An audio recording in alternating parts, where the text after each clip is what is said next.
নমস্কার বন্ধুরা, মেঘার সাথে বাঙালিয়ানার আরও একটি পর্বে আপনাদের সবাইকে স্বাগত। আজ আপনাদের সঙ্গে শেয়ার করছি বিহারি ঠেকুয়ার রেসিপি। যারা ঠেকুয়া খেয়েছেন তারা নিশ্চয়ই জানেন এটা কতটা সুস্বাদু হয় খেতে, আর যারা খাননি কখনো তাদের কাছে আমার অনুরোধ অবশ্যই এটা বাড়িতে ট্রাই করবেন। স্পেশালি বাচ্চাদের কিন্তু খুব পছন্দ হবে। ছোটবেলায় ছট পুজোর পরের দিন স্কুল কলেজে যাওয়ার প্রধান আকর্ষণ থাকতো কিন্তু আমার কাছে এই ঠেকুয়া। কয়েকজন বন্ধুর ঠেকুয়া নিয়ে আসতো স্কুলে এবং সবাই খুব আনন্দ করে খেতাম। আজ সেই ঠেকুয়ারই রেসিপি আপনাদের সঙ্গে শেয়ার করছি। ঠেকুয়া বানানোর প্রধান উপকরণ হলো আটা। আমি এখানে 300 গ্রাম আটা নিয়েছি। আমি শুধু আটা দিয়ে বানাচ্ছি, এটা নর্মালি শুধু আটা দিয়েই বানানো হয়, তবে আপনারা আটা ময়দা মিশিয়ে নিতে পারেন। আর নিয়েছি এখানে গুড় 100 গ্রাম। 100 গ্রাম আপনারা যে কোনো গুড় নিতে পারেন, ভেলি গুড় হতে পারে, আখের গুড় বা খেজুরের গুড়, যে কোনো কিছু হতে পারে। আমি গুড়টার মধ্যে হাফ কাপের একটু কম জল দিয়ে গুড়টাকে মেল্ট করে নিয়েছি, মানে গলিয়ে নিয়েছি কড়াইতে দিয়ে। তারপর গুড়টা একটু ঠান্ডা করে আমি এখানে নিয়ে নিয়েছি। এই গুড়ের পরিমাণটা কিন্তু ভীষণ ইম্পর্টেন্ট। গুড় বেশি হয়ে গেলে কিন্তু ঠেকুয়া তেলে দেওয়ার পরে ছেড়ে যেতে পারে, সেই জন্য 100 গ্রাম গুড় 300 গ্রাম আটার জন্য এনাফ।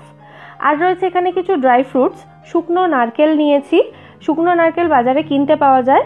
এই নারকেল নিয়ে নারকেলটাকে গ্রেট করে নিয়েছি, খানিকটা নারকেল এভাবে কুচিয়ে নিয়েছি।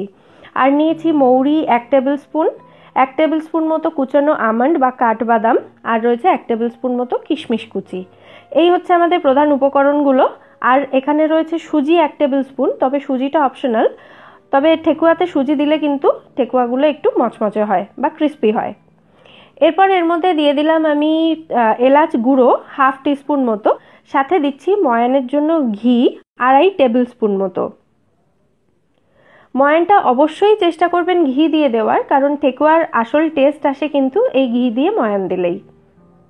খুব ভালো করে এটাকে হাতের মধ্যে ঘষে ঘষে ঘিটা আর আটাটাকে একসঙ্গে মিশিয়ে নিতে হবে। ময়ানটা ঠিক হয়েছে কিনা বোঝার জন্য এটা ভালো করে মেশানোর পর হাতে এইভাবে মুঠো করলে দেখবেন এটা দলা পাকিয়ে যাচ্ছে, তার মানে কিন্তু ময়ানটা একদম ঠিক হয়েছে। এরপর আস্তে আস্তে এই গুড়টা দিয়ে আমাদেরকে আটাটা মেখে নিতে হবে। গুড়ের মধ্যে আমি একটু জল মিশিয়েই ছিলাম, সেই জন্য আর আলাদা করে সেরকম অত বেশি জল দেওয়ার প্রয়োজন নেই, তবে যদি প্রয়োজন হয় দিতে পারেন। ড্রাই ফ্রুটস কুচিগুলো আমি এখানে দিয়ে দিলাম এর মধ্যে। আর আটাটা কিন্তু খুব বেশি ঠেসে মাখার দরকার নেই, জাস্ট এটা বাইন্ড হলেই হবে। আমার মনে হয়েছে এটা মাখতে মাখতে সামান্য একটু জল দরকার। আমি এখানে 1 টেবিল স্পুন জল এই গুড়ের বাটিটার মধ্যে দিয়েই ভালো করে বাটিটা ধুয়ে সেই জলটাই এখানে মেশালাম, তাহলে বাটিতে যে এক্সট্রা গুড়টা লেগেছিল সেটাও ওয়েস্ট হলো না। দেখুন এখানে আমার আটাটা মাখা হয়ে গেছে। এটা জাস্ট আমি বাইন্ড করেছি, এটা কিন্তু একদম ঠেসে ঠেসে মাখা নয়। এবার এই আটাটাকে সেট হওয়ার জন্য এটা ঢাকা দিয়ে রেখে দিতে হবে 10 মিনিট মতো। 10 মিনিট হয়ে গেছে, আমি আটাটা নিয়ে চলে এসেছি। আটাটা এখন খুব ভালো মতো সেট হয়ে গেছে।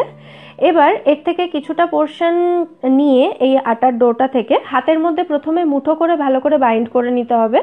তারপর চারদিকে যে ফাটা ফাটা অংশগুলো রয়েছে সেগুলোকে ভালো করে একটু রিপেয়ার করে দেবেন। এরপর দেখুন এটাকে শেপ দেওয়ার জন্য আমি বাড়িতে যে রেগুলার গ্রেটার আমরা ইউজ করি সেই গ্রেটারের ওপরে রেখেই এটাকে আলতো করে একটু চাপ দিচ্ছি। সাইডের যে ফাটা ফাটা অংশগুলো আছে সেগুলোকেও ঠিক করে দিচ্ছি। তারপর এটা খুলে নেওয়ার পর দেখুন খুব সুন্দর একটা গ্রেটারের যে শেপটা, সেই শেপটা এর মধ্যে চলে এসেছে। বিহারে ঠেকুয়ার কিন্তু আলাদা ছাঁচ পাওয়া যায়, সেই ছাঁচে ফেলে ওরা বানায়, কিন্তু এখানে তো সবসময় সেই ছাঁচ অ্যাভেলেবেল নয়, সেই জন্য আমি কতগুলো ডিজাইন এখানে আপনাদেরকে দেখিয়ে দিচ্ছি। এরপরের ডিজাইনটা দেখাচ্ছি আমি কাঁটা চামচ দিয়ে, বা আপনারা কোনো ডিজাইন ছাড়াও কিন্তু এই ঠেকুয়া বানাতে পারেন। ডিজাইন করতেই হবে তেমন কোনো ব্যাপার নেই, ডিজাইন ছাড়াও খুব ভালো হয়। কাঁটা চামচ দিয়ে দেখানোর পর যদি বাড়িতে মিষ্টি ছাঁচ থাকে, আমি মিষ্টি বানানোর জন্য অনেক সময় এই ছাঁচগুলো ইউজ করে দেখিয়েছি ভিডিওতে আপনাদেরকে, সেই ছাঁচ দিয়েও কিন্তু এর শেপ দেওয়া যায়। দেখুন খুব সুন্দর একটা শেপ চলে এসছে। এরপর একটা ছুরি দিয়ে দেখাচ্ছি। এইভাবে একটু হালকা করে চাপ দিয়ে দিয়ে এরকম ডায়মন্ড শেপে এটাকে হালকা করে উপর থেকে একটু দাগ দাগ করে দিতে পারেন, এটাও দেখতে খুব ভালো লাগে। অনেক রকম শেপ দেখিয়ে দিলাম, যেটা ইচ্ছা আপনারা সেরকম বানিয়ে নিতে পারেন।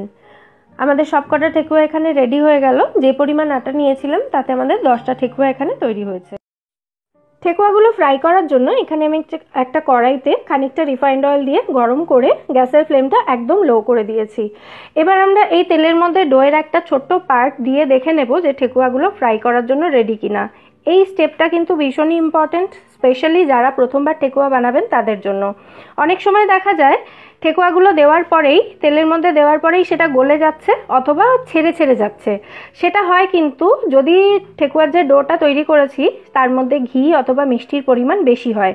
যদি সেরকম পরিস্থিতি হয় তাহলে আপনারা সেই ডোয়ের মধ্যে আরও খানিকটা আটা মিশিয়ে ডোটাকে আবার খুব ভালো করে মেখে তারপর ঠেকুয়াগুলো ফ্রাই করার জন্য তেলে ছাড়বেন। তা না হলে কিন্তু যদি সমস্ত ঠেকুয়াগুলো দেওয়ার পর দেখেন গলে যাচ্ছে বা ছেড়ে যাচ্ছে, তাহলে কিন্তু তেল এবং ডোয়ের সমস্ত উপকরণ সবটাই কিন্তু নষ্ট হবে। সেই জন্য এই স্টেপটা অবশ্যই চেক করে নেবেন যে ঠেকুয়ার ডোটা ঠিক আছে কিনা বা ঠেকুয়াগুলো ফ্রাই করার জন্য রেডি কিনা। আমার এখানে দেখুন যে ডোয়ের বলটা ছেড়েছিলাম সেটা কিন্তু একদম ঠিক আছে, ফেটে যায়নি বা ভেঙে যায়নি। সেই জন্য আমি এখানে ঠেকুয়াগুলো ফ্রাই করার জন্য তেলের মধ্যে ছেড়ে দিচ্ছি। প্রথমে আমি 4টে ঠেকুয়া ছাড়লাম এখানে। তেলের মধ্যে দেওয়ার পরই সাথে সাথে এটাকে উল্টাতে যাবেন না, 1 মিনিট মতো অপেক্ষা করে তারপর এগুলো উল্টে দিতে হবে। আর একবার উল্টানোর পর কিন্তু বারবার উল্টে পাল্টে এগুলোকে ফ্রাই করতে হবে। ফ্রাই করার সময় গ্যাসের ফ্লেমটা লো রাখবেন আর এক একটা ব্যাচ ফ্রাই করতে 7 থেকে 8 মিনিট মতো সময় দিতে হবে। গ্যাসের ফ্লেম বাড়ানো থাকলে কিন্তু ঠেকুয়াগুলো ওপর থেকে ব্রাউন হয়ে যাবে এবং ভেতর থেকে কাঁচা রয়ে যাবে। আমার প্রথম ব্যাচটা ভাজা রেডি, এগুলো আমি একটা টিস্যু পেপারের উপরে তুলে নিচ্ছি। আর ঠেকুয়াগুলো কিন্তু গরম থাকা অবস্থায় একটু নরম থাকে, কিন্তু ঠান্ডা হওয়ার পর বিস্কুটের মতো শক্ত হয়ে যায়। তাহলে রেডি হয়ে গেল আমাদের ঠেকুয়া। অবশ্যই এটা বাড়িতে ট্রাই করবেন এবং আমায় জানাবেন রেসিপিটা আপনাদের কেমন লাগলো। রেসিপি ভালো লাগলে ভিডিওটাকে লাইক এবং শেয়ার করার অনুরোধ রইল। আর আমার চ্যানেলটা প্লিজ সাবস্ক্রাইব করে নেবেন। ফিরে আসবো নতুন কোনো রেসিপি নিয়ে। সবাই ভালো